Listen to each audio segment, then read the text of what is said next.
Going to give Woody the hawk a quick weigh this morning before we go out. He feels a little bit heavy on my fist, so I can tell he's going to be at the top of his range from that rabbit catch yesterday. I've got a couple of things coming up on this channel soon. One of them will be, we're going to go out and do a bit of ferreting. Not my ferrets, but a friend of a friend. Yeah, he's definitely at the top of his weight today, so he's going to be a bit stubborn out coming back, but that's okay, we still fly. The other thing that we got coming up on this channel, which I'm really looking forward to, is me and Woody are going on tour, and we're going to go up to Northamptonshire. We're going up to spend a couple of days with Dave Sharp, Nature Boy. If you don't know Dave Sharp, Nature Boy, check that out. I'll put a link in the description below. He has vast knowledge of experience with falconry, all sorts of different raptors, also exotic animals and nature on that channel, so check that out. That's a good channel. I know some people that watch his channel watch my channel and vice versa, so it'd be good to get together, and we're going to do some hunting up there. And up there I think it's going to be more open field work. So if you haven't subscribed, please subscribe to this channel and Dave Sharp Nature Boy, and you can see this crossover that's going to happen in a few weeks. So for now, me and Woody and the two dogs are going to go out on a little hunt, and hopefully we'll see a bit of action. And thanks for watching again, and enjoy.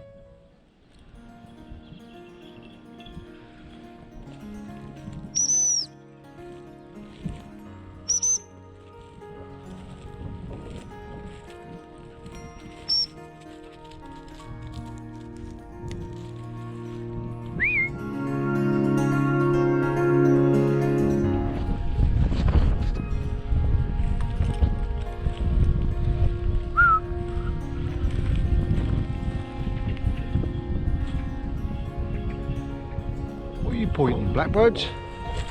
That's it, there's nothing I can do. We're out rabbit hunting, and occasionally this happens.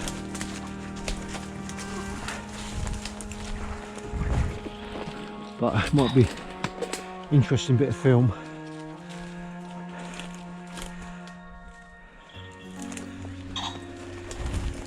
So the dog's going to go up there as well.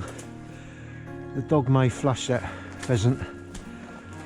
If it goes out into the field, then the hawk's going to give chase, and that hawk doesn't give up on a flight. The hawk's there, pheasant's in there,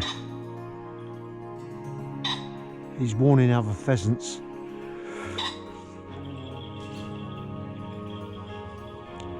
That's a natural thing to do. We're trying to get in a position where we can see what's going to happen here.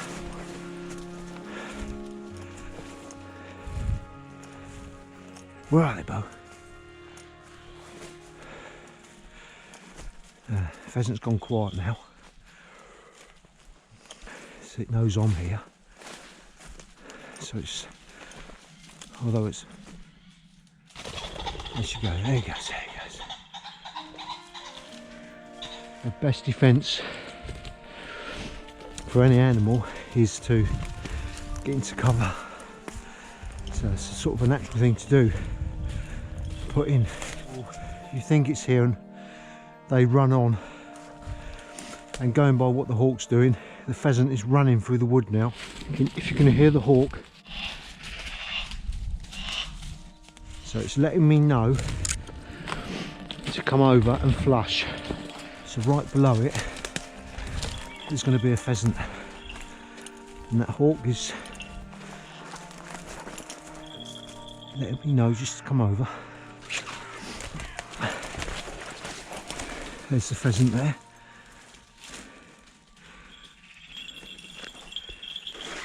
So the hawk is giving chase. The dog saw the pheasant, and I'm hoping now that the dog is going to show me where the hawk and the pheasant are.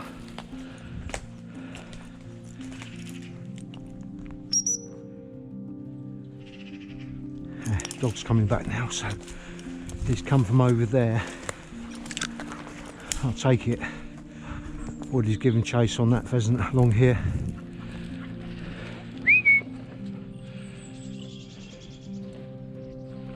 Okay, so as I thought, it was a chase right through the wood on the pheasant. I was feeling quite confident he weren't going to get it. I'm going to call him back now for a bit of food out that tree.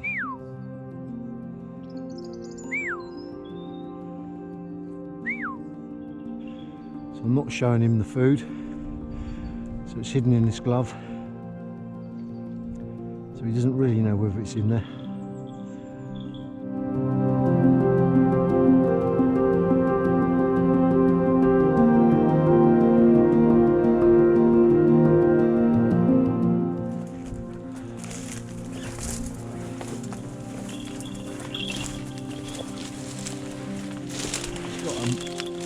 Mouse there, or a vole, whatever it is, he's eating it.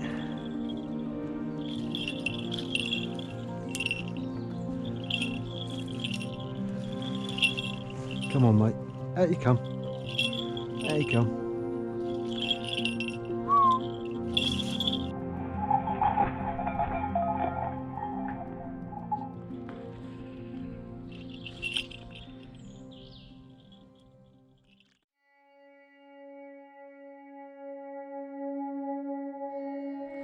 It's an absolutely beautiful day down in this bit of wood. There's not a breath of air. I love falconry.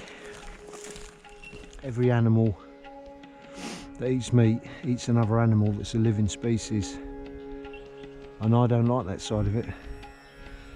But this hawk, you can't bring them up on anything else but meat. That's what they eat. They have evolved to eat meat.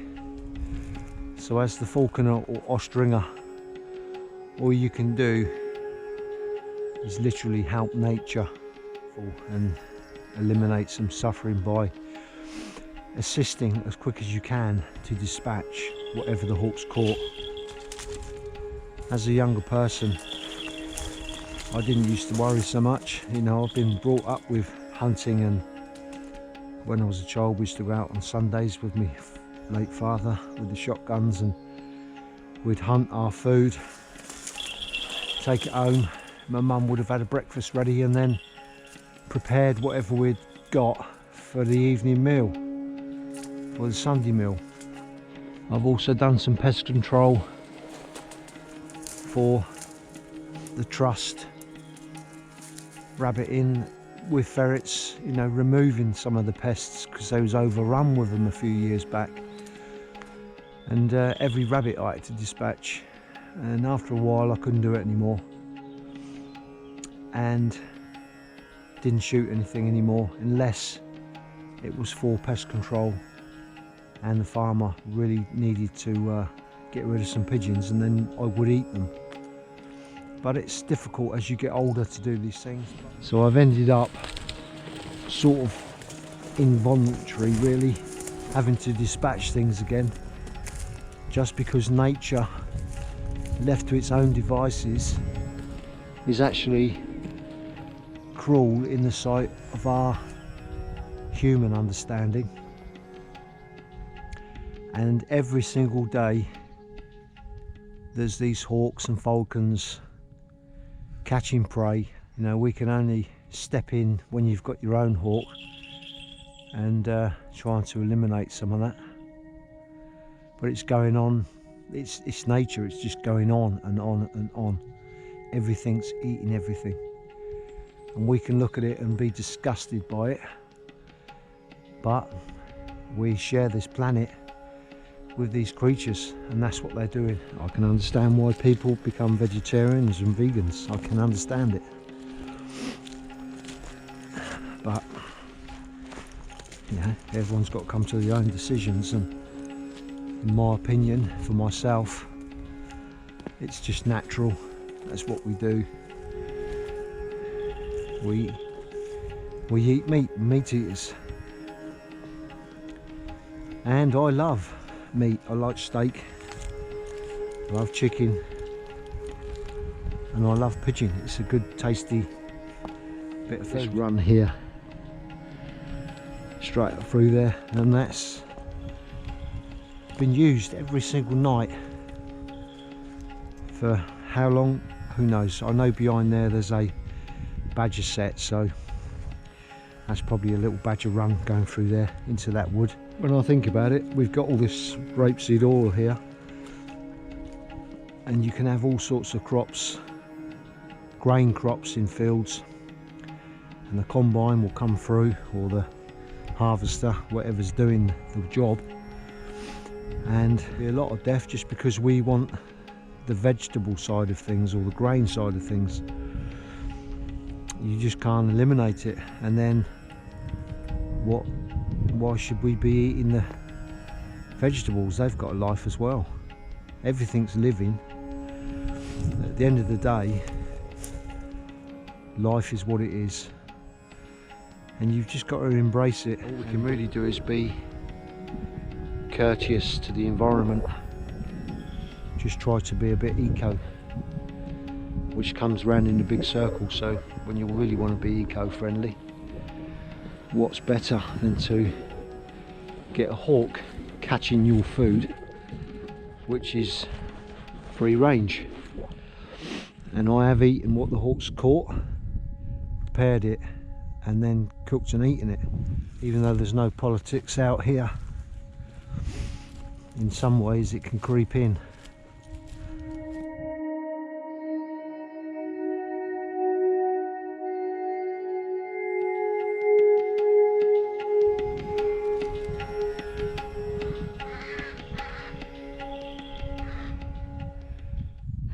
If you've never tried rapeseed oil, you might be using olive oil.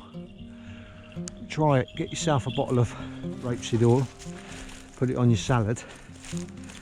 It really is nice. It's got a nice nutty flavour to it, something a little different to olive oil.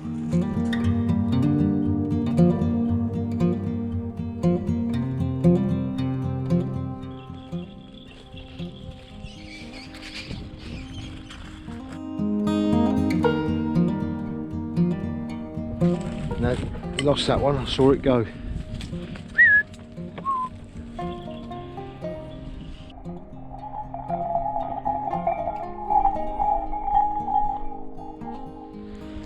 A few rabbit droppings around this way. I didn't think there'd be anything in these hedgerows, but there obviously is. So there's a little badger set here. Let's see if we can see any footprints. There's a nice one there. You can actually see where the claws have gone in.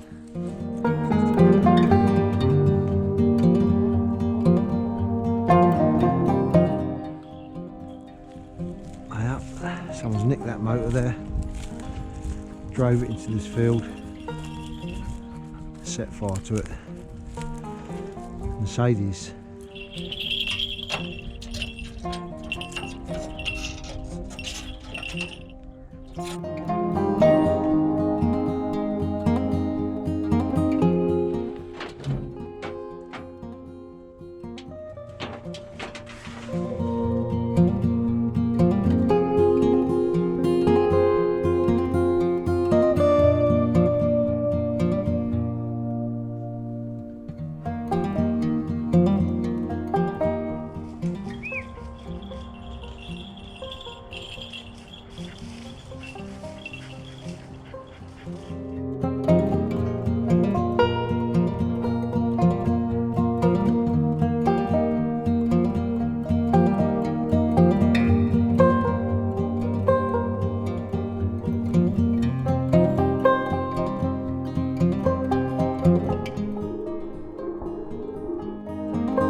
Hawk's up there.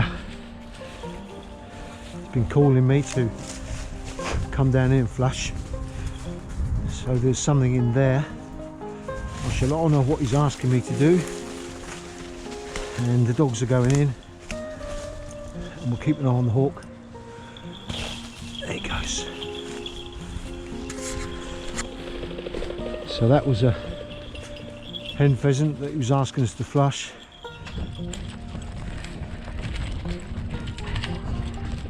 Leave it, Joe.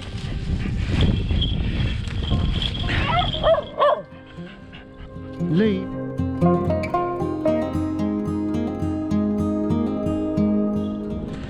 Good boy.